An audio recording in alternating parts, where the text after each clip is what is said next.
Bonjour, bientôt le 15 août. Au plein milieu de l'été, au plein milieu de nos vacances parfois, le 15 août, c'est une grande fête qui honore Marie, la mère de Jésus. C'est la fête qui est appelée l'Assomption. Alors Assomption, c'est un mot qui nous semble compliqué. Il vient d'une racine latine qui veut dire prendre avec soi. C'est la même racine d'ailleurs que pour ascension. Nous, croyants, amis de Jésus, nous croyons en l'ascension de Jésus, c'est-à-dire après sa résurrection, Jésus qui est enlevé de terre pour rejoindre son Père dans les cieux.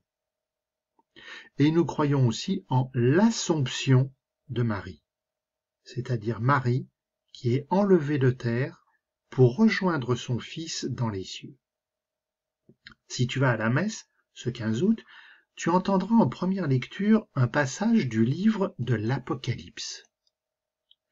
Alors l'Apocalypse, on s'en fait souvent une mauvaise idée.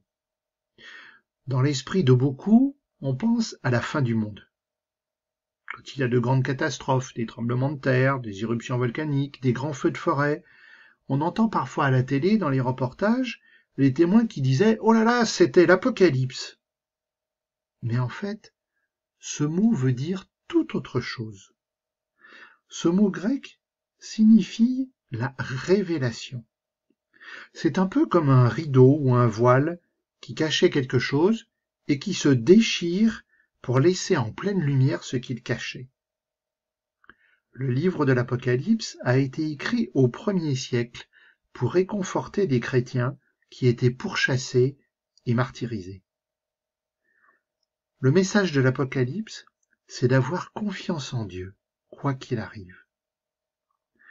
Alors ce qui n'aide pas à la lecture de ce livre, c'est que le texte est bourré de symboles. Des symboles qui étaient probablement très clairs pour les chrétiens d'il y a 2000 ans, mais qui sont maintenant bien difficiles à comprendre pour nous. Le passage que nous allons lire, tu pourras le retrouver dans ton livre par le Seigneur. Comme cela, tu pourras relire plus calmement. Écoute. Le sanctuaire de Dieu qui est dans le ciel s'ouvrit et l'arche de son alliance apparut dans le sanctuaire. Un grand signe apparut dans le ciel, une femme ayant le soleil pour manteau, la lune sous les pieds, et sur la tête une couronne de 12 étoiles. Elle est enceinte, elle crie dans les douleurs et la torture d'un enfantement. Un autre signe apparut dans le ciel, un grand dragon rouge feu, avec 7 têtes et 10 cornes, et sur chacune des 7 têtes un diadème. Sa queue, entraînant le tiers des étoiles du ciel, les précipita sur la terre. Le dragon vint se poster devant la femme qui allait enfanter, afin de dévorer l'enfant dès sa naissance. Aïe aïe aïe, je t'avais prévenu, c'est pas simple.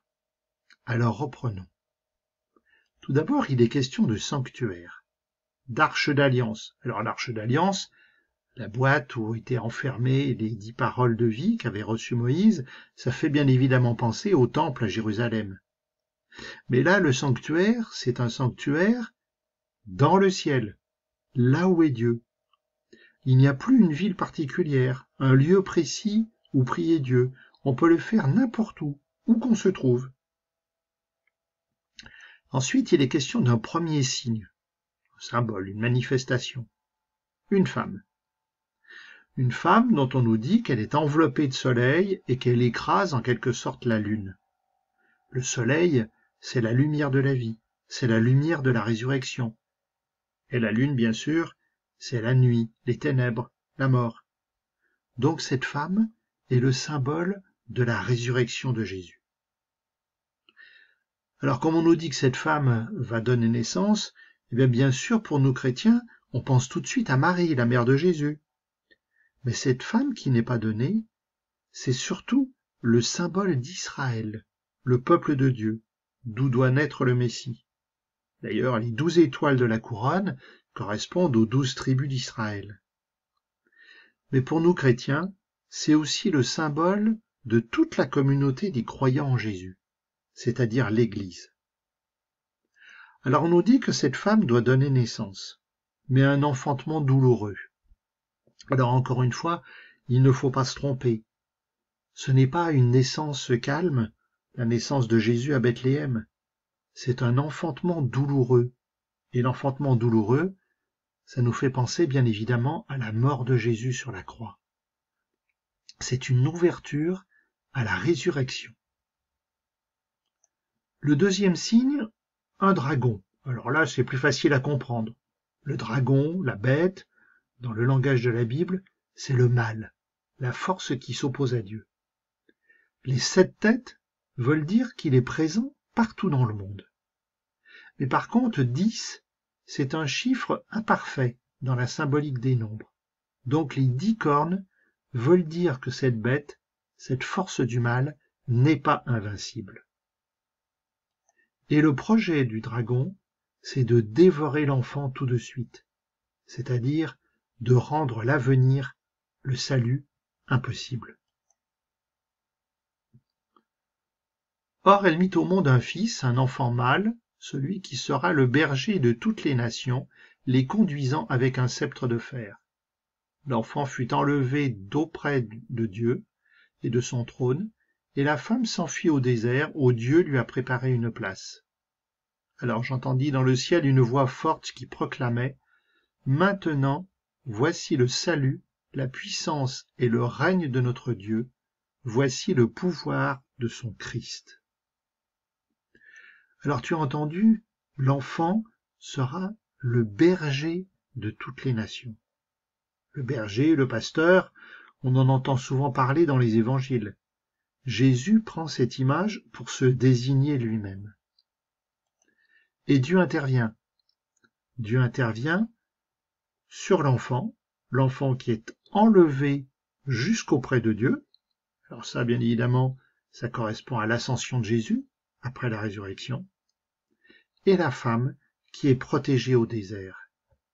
Dans la Bible, le désert, c'est le lieu de la rencontre avec Dieu. Dieu qui se fait connaître. Si je m'abandonne totalement à lui, si j'ai complètement confiance. Alors tu vois, ce récit n'est pas fait pour faire peur, c'est au contraire un récit pour donner de la force aux croyants, pour nous donner de la force.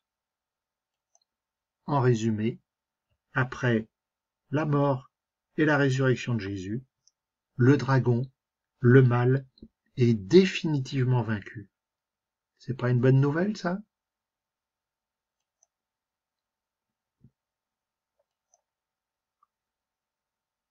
Je te salue Marie, comblée de grâce, car tu es la mère de Jésus notre Sauveur. Aide-moi à me tourner vers ton Fils Jésus et à me détourner du péché. Aide-moi à me remplir de l'esprit d'amour. Aide-moi à être attentif à la souffrance des autres. Aide-moi à toujours croire en ton Fils Jésus et à me mettre à sa suite au service des plus petits, des plus faibles. Amen.